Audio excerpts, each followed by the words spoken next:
یکی میخواست که حرفی بزنه منزلت کسی رو پایین بیاره، گفت فلانی از زنم پستره. تو یک جلسه ای فلانی از زنم پستره، از زنم کمتره.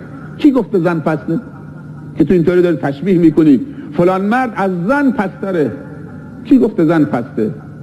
تو داری میگی زن پسته.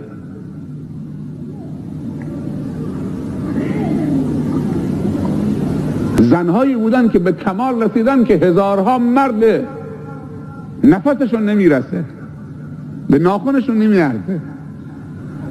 ام المؤمنین خدیجه، ام الاشراف بهش میگن، فاطمه زهرا رضی الله عنها، اینا به کمال رسیدن. پس این نیست که اگر مرد بی برکتی دیدی اونو تشبیه بکنید بگید از زن پستره.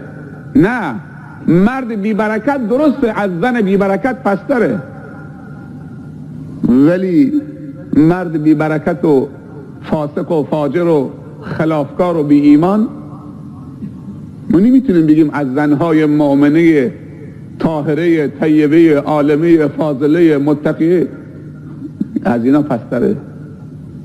چون پستی و بلندی نه به زن و مردیه، نه به سیاه و سفیدیه، نه به پول و فقیری، ثروت و فقر، نه به حاکم و محکوم بودن.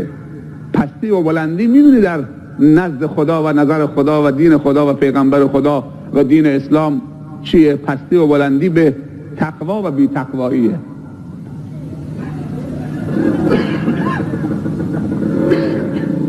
برادرای بزرگوار و محترم و خواهرای بزرگوار و محترمی که تو همین خونه ها نشستن، پشت همین خونه ها نشستن، پشت همین دیوارهای شرم و حیا نشستن، تو این سرما آمدن چیزهایی درباره دین بشنون.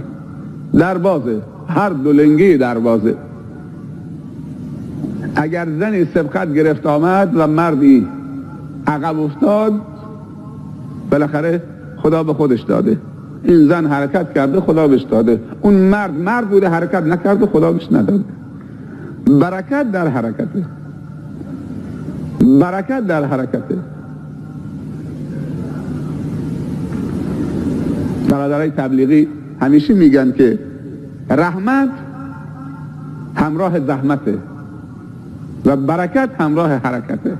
واقعا هم راست میگن، خدا حفظشون بکنه.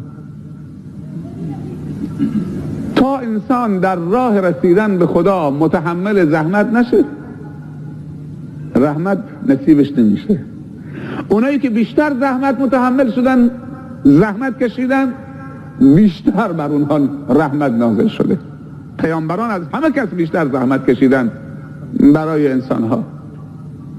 باور بکنید کی رفتن هنوز مردم درود و سلام بر اونها میفرستن، هر وقتی اسمشون میاد. پس باید حرکت بکنیم برای سعادت و خوشبختی خودمون،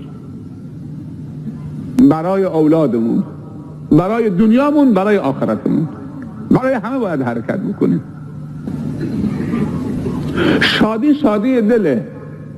وقتی دل در اون معصیت نباشه، حب معصیت نباشه، بگو دستی ارکستر هم نباشه، اون شاده.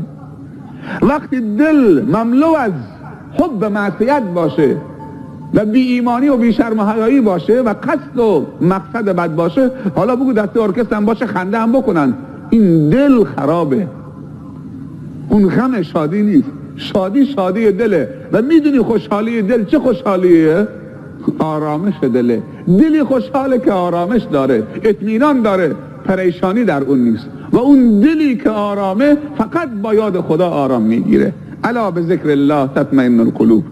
پس خوشحالی مؤمن با دلشه، نه با لبش.